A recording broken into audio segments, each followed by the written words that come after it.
Meenakshi super speciality hospital, Melur road, Madurai. இனி முக்கிய நிகழ்வுகளை ஒரு நிமிட செய்திகளாக காண்போம்.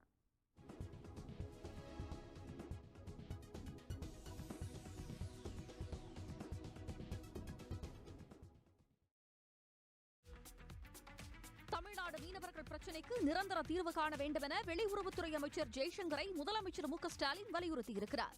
நடப்பாண்டில் மட்டும் 119 மீனவர்களும் 16 படகுகளும் இலங்கை கடற்படையால் சிறைபிடிக்கப்பட்டிருப்பதாக ஜெய்சங்கருக்கு அவர் எழுதிய கடிதத்தில் முதலமைச்சர் மு க ஸ்டாலின் குறிப்பிட்டிருக்கிறார். கூட்டு பணிக்குழு கூட்டத்தை கூட்ட வேண்டும் என்று தன்னுடைய முந்தைய கோரிக்கையை சுட்டிக்காட்டியிருக்கும் முதலமைச்சர் கைது செய்யப்பட்ட மீனவர்களையும் படகுகளையும் விடுவிக்க வலுவான தூதரக நடவடிக்கைகளை எடுக்க வேண்டும் என்று வலியுறுத்தியுள்ளார். தமிழ்நாடு மீனவர்கள் கைது செய்யப்படுவதை தடுக்க இலங்கை அரசை வலியுறுத்த வேண்டும் என்று தான் பலமுறை கேட்டுக் கொண்ட போதிலும் இலங்கை கடற்படையின் கைது நடவடிக்கை அதிகளவில் தொடர்வதாக கடிதத்தில் ஸ்டாலின் குறிப்பிட்டிருக்கிறார்.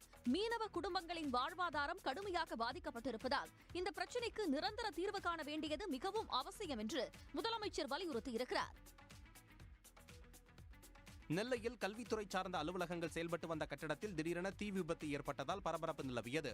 நெல்லை டவுன் பகுதியில் அரசு மேல்நிலைப் பள்ளியில் மாவட்ட உதவி தொடக்க கல்வி அலுவலகம் உள்ளிட்ட பல்வேறு அலுவலகங்கள் செயல்பட்டு வருகின்றன. இந்த கட்டடத்தில் இயங்கிய பள்ளியில் திடீரென தீ விபத்து ஏற்பட்டது.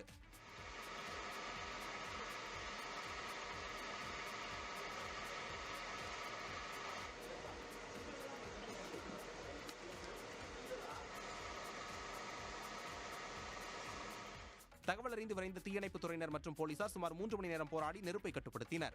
இதில் பல லட்சம் ரூபாய் மதிப்பிலான புத்தகங்கள், ஏராளமான பொருட்கள் சேதமடைந்தன. கஞ்சா குடிப்பவர்கள் கூடாரமாக நீண்ட நாட்களாக இந்த கட்டணம் செயல்பட்டு வருகிறது என மக்கள் கூறுகிறார்கள். இதை தீ வைத்தவர்கள் யார்? உண்மையாகவே காவல்துறையும் அரசும் உரிய கவனம் எடுத்து உரிய விசாரணை செய்து இந்த தீ விபத்து குறித்த விஷயத்தை வெளிக்கொணர வேண்டும் என திருநெல்வேலி மாவட்ட தமிழர் விடுதலை கழகம் சார்பில் வேண்டுகோள் விடுக்கிறேன். அங்கு செயல்பட்ட தொடக்க கல்வி அலுவலகம் ஓராண்டுக்கு முன்பு மாற்றப்பட்டதால் முக்கிய ஆவணங்கள் எதுவும் தீயில் கருகவில்லை. கோவையில் கடந்த 9 வாரங்களாக நடைபெற்று வந்த மகிழ்ச்சி வீதி நிகழ்ச்சி இளைஞர்களின் ஆட்டம் பாட்டம் கொண்டாட்டத்துடன் நிறைவடைந்தது. இதில் சிலம்பம், ஒயிலாட்டம், டிஜே போன்றவை ஏற்பாடு செய்யப்பட்டிருந்தன. இதில் வயது வித்தியாசமின்றி அனைவரும் கலந்து கொண்டு உற்சாகமடைந்தனர்.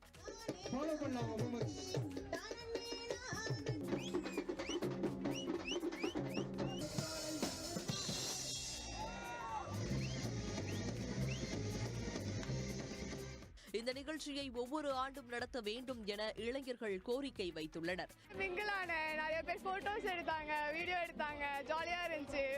நிறைய பேர் ஃப்ரெண்ட்ஸ் ஆனாங்க. ஆனா இதை கடைசி நினைக்கவா கொஞ்சம் கஷ்டமா இருக்கு. நான் இப்போதான் ஃபர்ஸ்ட் டைம் இங்கே ஹாப்பி ஸ்ட்ரீட் வரேன். பட் ரொம்ப ஹாப்பியாக இருக்கு. நிறையா விஷயம் இங்கே பண்ணுறாங்க, நல்லா இருக்கு, என்ஜாய்மெண்ட்டாக இருக்கு.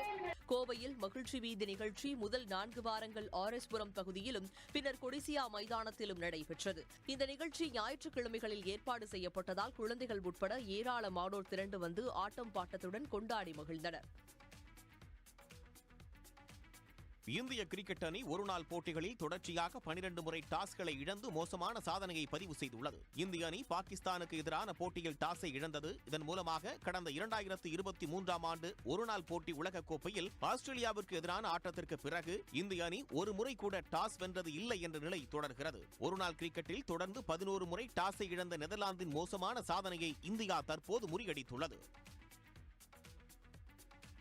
சேலம் மாவட்டம் மணக்காடு அரசு பெண்கள் பள்ளியில் நடைபெற்ற சமுதாய வளைகாப்பு நிகழ்ச்சியில் ஏராளமான கர்ப்பிணிகள் பங்கேற்றனர். தமிழ்நாடு அரசின் சார்பில் சீர்வரிசை பொருட்களை சுற்றுலாத்துறை அமைச்சர் ராஜேந்திரன் வழங்கி வாழ்த்து தெரிவித்தார். தொடர்ந்து கர்ப்பிணி தாய்மார்களுக்கு பல்வேறு வகையான உணவு வழங்கப்பட்டது.